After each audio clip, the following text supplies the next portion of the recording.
Beleza, nobres. Então, agora que nós já vimos como que a IDE pode nos ajudar nesse processo, então vamos seguir agora com os próximos passos e entender um pouco mais sobre o HTML em si, que é a linguagem que a gente vai utilizar juntamente com o JavaScript, tá ok? Então, para agora, nós vamos estudar aqui o básico do funcionamento do HTML. Então, o HTML ele começa com esse sinal de menor e esse sinal de maior, tá? Então ele tem aqui o que nós chamamos de tag. Tá? Então essa tag é uma palavra reservada no qual o computador entende, é uma palavra-chave, tá? Fazer uma analogia com a nossa língua, né? De comunicação, nossa língua portuguesa aqui no caso. Então eu tenho aqui um conjunto de palavras que são reconhecidas na nossa linguagem comum do dia a dia. Então, se eu falar uma palavra que não faz parte desse conjunto, então pode ser que a pessoa não entenda. Então, nós estamos aqui conversando, eu invento uma palavra e a pessoa não entende o que eu estou querendo dizer. E vai acontecer a mesma coisa aqui. Então, as tags são palavras já existentes dentro da linguagem HTML e nós temos que saber utilizar e combinar essas palavras uma com as outras. Tá? Então, toda vez que nós formos escrever a linguagem HTML, que é a linguagem responsável em construir as páginas HTML, as páginas web, então toda tag ela vai, no final das contas, se resultar em algo visual. Tá? A ideia principal é que nós criamos aí uma interface com vários componentes. Imagina que nós fizemos aqui uma interface com um campo, um outro campo, por exemplo, um botão, uma imagem e etc. Tá? Então, só simulei aqui alguns exemplos de componentes numa página e cada componente desse, ou cada item desse, tem a sua própria tag. Tá? Então, eu vou enchendo a nossa página de tags. Então, vou colocando aqui a tags, por exemplo, body, vou colocando aqui a tag input, por exemplo, ou input aqui para colocar um campo de entrada. Olha só. Vou colocando aqui um botão, por exemplo. Então, cada um desse é uma tag, tá? Quero colocar uma imagem. Então, eu tenho tag para quase tudo que você visualiza aí numa página normal, uma página web, uma página comum. Então, nós temos imagem, nós temos campos de entrada, nós temos botões, nós temos tabelas, tá? Por exemplo. Então, nós digitamos aqui, ó, table. Nós temos, por exemplo, áreas invisíveis que foram feitas apenas para agruparmos componentes. Então, nós vamos ter tags aí, como tag div, por exemplo. Tá? Nós vamos ter uma tag para separar o que é HTML de outras linguagens, de outra linguagem, como uma linguagem de script, por exemplo. Então, tag script, nós vamos ter isso. Então, assim sucessivamente, tá? Então, as tags têm essa aparência, sempre composta por um sinal de menor e um maior, e elas têm o que nós chamamos de fechamento. Então, como que funciona o fechamento das tags? Então, imagina uma tag aqui que se chama HTML, certo? Então, essa tag, ela é uma tag que requer um fechamento, barra HTML. Praticamente todas as tags requerem um fechamento. É que nós temos tags que elas funcionam com o conceito de agrupamento de filhos. Por exemplo, o HTML, ela representa a nossa página inteira. Então, dentro da nossa página, nós vamos ter uma série de outras coisas. Então, ela tem, no mínimo, aqui, que a gente chama de dois filhos, né? Children. Então, nós temos aqui o head, e nós temos aqui o barra head. Aqui, barra head. Então, aqui, nós podemos dizer que a tag head é a tag filha da tag HTML. Assim como nós temos aqui a próxima tag, que é a tag body. Olha só, a tag body.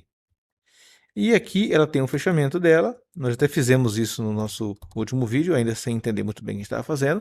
Mas a tag body, o que ela faz? Ela é irmã da tag head, tá? Então, certo, elas estarem bem alinhadinhas aqui, tá bom? Então, a tag body e a tag head, elas são tags irmãs. E ambas são filhas da tag HTML, tá? Fazendo uma analogia aqui, imagine que você tem aqui um pai, né? Imagine que você tem aqui seu João. Imagine que seu João é uma tag, tá? Aqui vai o barra João, tá? Imagine que existisse uma tag chamada João e aqui ele tem, por exemplo, um filho, tá? Então, tem aqui um filho. E esse filho, ele possui um nome. tá? Então imagine que tem uma tag filho, e esse filho não tem mais outras subtags. Então ele termina aqui, barra filho. Eu poderia, por enquanto, colocar mais coisas aqui para esse filho, mas por enquanto eu vou colocar só isso. Então aqui ele tem, esse filho tem um nome, por exemplo, chama Zé. Então, filho do seu João se chama Zé. E vamos supor que ele tem, por exemplo, uma propriedade, uma casa. Vamos colocar assim, uma casa. Ele tem uma casa. E essa casa tem, por exemplo, um endereço. É endereço. Tá aqui, endereço. E aqui eu vou colocar o endereço, rua tal, número 100, por exemplo. Coloquei ali. E barra casa. Eu não vou colocar mais subconfigurações da casa. Então, ficou só assim, ó. O filho, barra filho, não tem nada aqui dentro, porque eu poderia, desse filho, ainda preencher com mais outras tags, subtags aqui dentro. Na minha casa, eu também poderia ter mais subtags aqui da casa, poderia ter mais coisas relacionadas à casa. O que eu tenho na casa do seu João, por exemplo? Então, eu posso ter aqui, por exemplo, uma configuração, por exemplo, de garagem, onde tem várias configurações para minha garagem. Tamanho, quantos carros que cabe, etc. Mas eu não vou entrar agora nos detalhes da casa e também não vou entrar nos outros detalhes do filho. Só vamos entrar aqui no conceito de propriedade. Então, nós podemos dizer aqui que nós temos uma property ou um atributo. E isso aqui é uma property ou um atributo. Tá? Então, toda tag ela possui o seu fechamento. Tá? Aqui, ó, abre e fecha. Essa linha imaginária é para definir que tudo que está daqui para a direita são filhos dessa tag. A gente não põe tudo junto, fica até visivelmente ruim. Aqui abre de novo e fecha o filho, abre novamente e fecha a casa. Aqui é a mesma coisa. O HTML está aqui, nós temos o head aqui e o body aqui. Se eu for colocar algum filho, alguma subtag do body, eu vou colocar dessa linha para frente. Se eu for colocar alguma subtag do head, eu vou colocar daqui para frente, e isso chama indentação. Tá? Então a gente está identando. A IDE nos ajuda a fazer essa tabulação, essa indentação automática, por meio da sua formatação. Ok? Mas inicialmente é muito comum o programador iniciante colocar tudo misturado, tudo alinhado, porque ele ainda não consegue ter essa visualização de indentação. Por exemplo, você pode pensar assim, bom, mas não tem nada dentro da tag filho. Vamos supor que ela é uma tag que ela não tem outros, outros filhos, subtags. Né? Então, nós podemos também, quando acontece isso, vou até pôr uma tag aqui embaixo, vamos imaginar aqui, vou pôr aqui um outro filho, outra tag filho.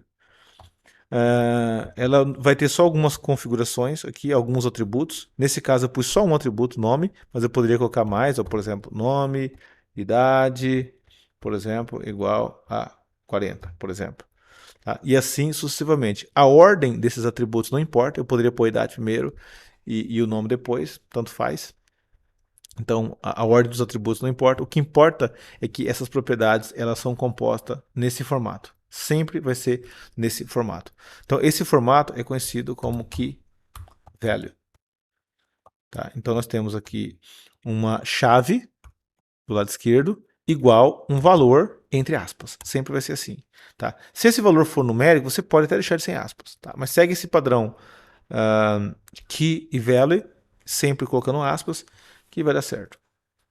Ok? Então, essas propriedades key value, então eu posso ter key 1, key 2, key 3 e elas são separadas por espaços, nunca por vírgula. Então, eu posso ter uma outra key, uma key 2, vamos chamar isso aqui de key 1, uma key 2 igual um value 2. Um value 2. Deixa eu organizar aqui. Ok, então nós temos isso aqui. Então, uma tag ela pode ter várias key values aqui separadas. E aqui vai seguindo o fluxo. Ok? Agora, nós nunca colocamos um key value. Deixa eu só pôr um velho 1 aqui. Um key value no final, na tag de fechamento. Então, a tag de abertura diz aqui começa a configuração dessa tag e a barra filho é onde termina a configuração dessa tag. Nós nunca vamos colocar esses atributos aqui no barra filho. Sempre vai ser no começo. Mas como eu estava dizendo aqui, eu criei uma tag e vou colocar aqui o nome. Somente o nome. Igual Maria. Então, coloquei mais um filho chamado Maria. Então, nesse caso, seria filha. Imagine que eu tenho uma tag para cada gênero aqui. Um para o filho e um para a filha. Ok. Então, nós temos aqui Maria E perceba que eu não vou fechar aqui a tag Maria. Se eu não quiser colocar, perdão, a tag filha. Se eu não quiser colocar aqui filha, o que eu teria que fazer aqui? Barra filha. Eu teria que colocar um fechamento nesse formato. Se eu coloco um barra aqui no final, eu já estou excluindo a necessidade de fechar. Isso é possível quando nós não temos subtags ligados com aquela tag.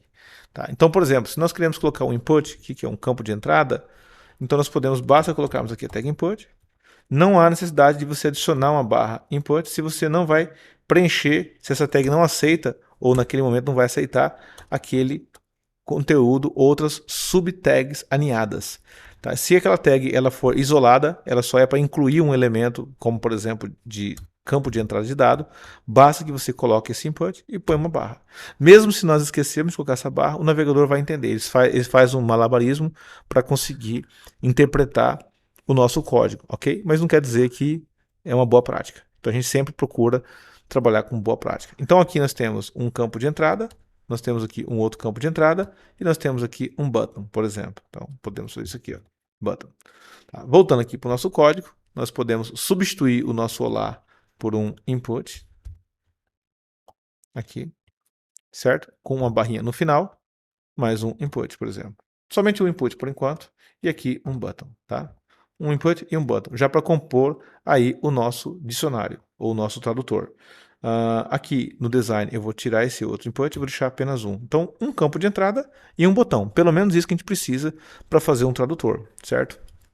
Então, com o campo de entrada, o usuário vai digitar ali a palavra que ele quer traduzir e um botão. Perceba que o botão, ele já aceitou aqui o barra button, porque o botão ele nos permite colocar algum conteúdo entre a tag button e barra button. O conteúdo que está aqui dentro vai ser afetado pelo botão. Então nós vamos colocar assim, ó, salvar. Isso quer dizer que esse salvar agora ele vai compor a estrutura desse componente. Tá? É o texto que está ali dentro. Ou traduzir, por exemplo, ou cadastrar, ou excluir, e etc. Nesse caso, vai ser traduzir.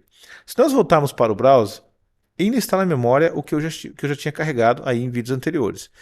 Ou seja, então basta nós voltarmos e o código já vai estar todo atualizado. Eu não preciso toda vez fazer isso aqui. Clicar e Open Live Server.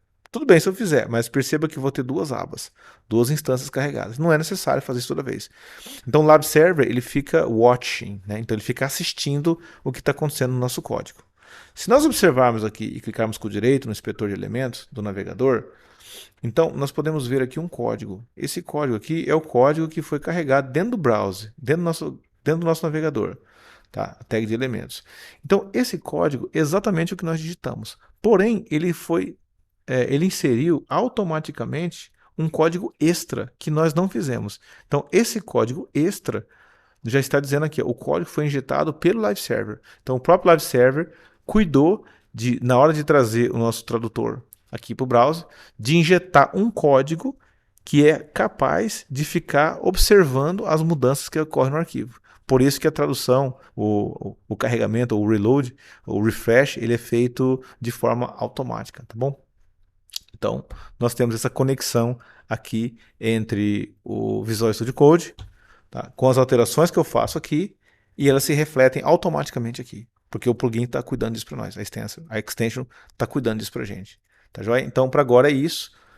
Peço que você coloque aqui esse input e esse button carregue aqui no navegador e veja o resultado. Então, o objetivo desse encontro foi te dar um pouquinho mais de conhecimento sobre tags, como que elas funcionam e carregar de forma automática aqui no browser, entendendo esse conceito de live server que a gente não precisa ficar carregando toda hora. Tá bom? Então, é isso aí por agora. Nos vemos no próximo vídeo. Um abraço.